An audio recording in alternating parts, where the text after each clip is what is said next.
Ito yung, sandwich pala kami ngayon. Lunch, 5 spice fish fillet. And, quote of the day. Ayan. Genesis 4:7. Ito yung dinner. Pasensya na sa ilaw kasi tawag dito na wala ng ilaw. Dinner, lunch. Yung lunch na sa likod yung fish. Oo nga. Ito yung breakfast. Good morning! Happy Wednesday, guys! And thank God, it's Wednesday! Ayan, pasensya yung ilaw. Grabe yung firefly, sabi nila. Good for 10 years daw yung mga ilaw nila, pero hindi yan totoo. Wala pa kami 2 years dito. Magto 2 years pa lang kami sa November. Sira na yung ilaw namin. Kaya, ay nako, hindi ko ma-recommend sa inyo yung firefly. Mas magaling yung Philips talaga kapag bibili ng ilaw. So, mamaya bibili kami ng ilaw para dito sa sala. Ayaw ni Heinz pagpalit yung ilaw sa banyo tsaka dito kasi gusto niya good vibes siya pag maliligo. Anyway, kakain muna kami dahil 10 AM yung appointment namin sa tattoo artist kay Kuya Tupe. So, may natin magchikahan. And guys, hi! Hey, hi, what's up?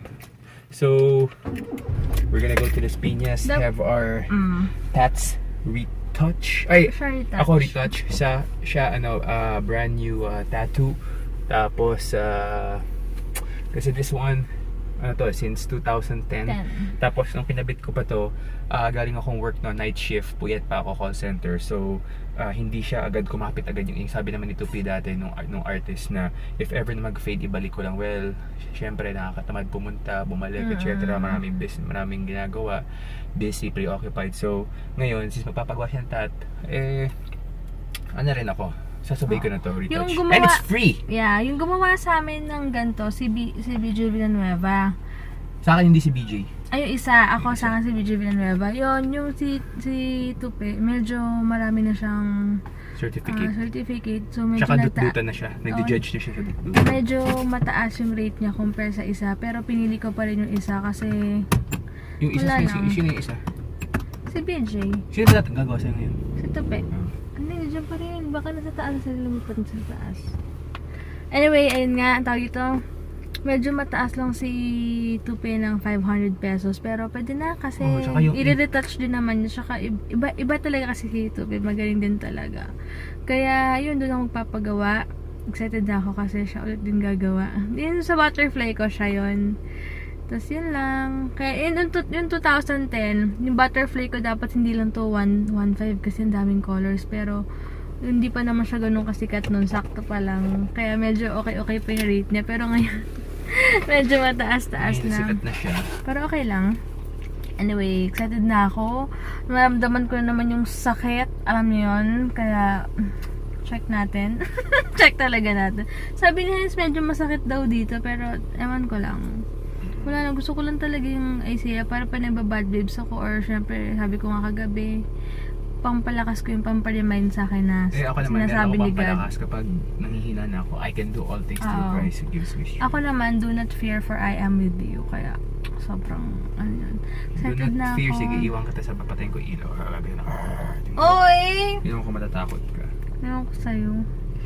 Kanina hirap-hirap bumangon. Alam mo yung feeling na, sabi ko po kay Heinz, ikaw kasi ginusto mo yan, dapat sa mall na ako nagpa-tattoo. Ganyan, dapat nagigising. No, wala hyper. Gamit ko pala lip at cheek tint, guys. Ayan. Nag-powder lang ako ng Gluta-C, pero inuna ko muna yung cheek tint.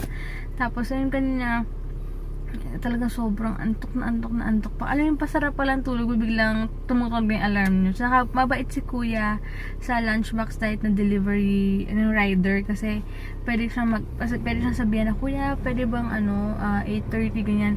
Nakakatawa pa, nililigo kami ng dalawa, sasabon siya ng mukha niya, binababad niya. Dumating si Kuya. Hindi mo narinig. Talagang natawa daw sa kasi Kuya kasi yung mukha niya may sabon-sabon pa. Sabi ko, pwede ka magbanlaw. Parang baliw. Di talaga siya nagbanlaw. Nagpakita talaga siya kay Kuya na may sabon-sabon yung mukha. Baliw lang. Anyway, sige guys, babiyahin muna kami. And yung salamin ko pala is from Classic Apparel sa Instagram. And everybody's watching her, but she's looking at you.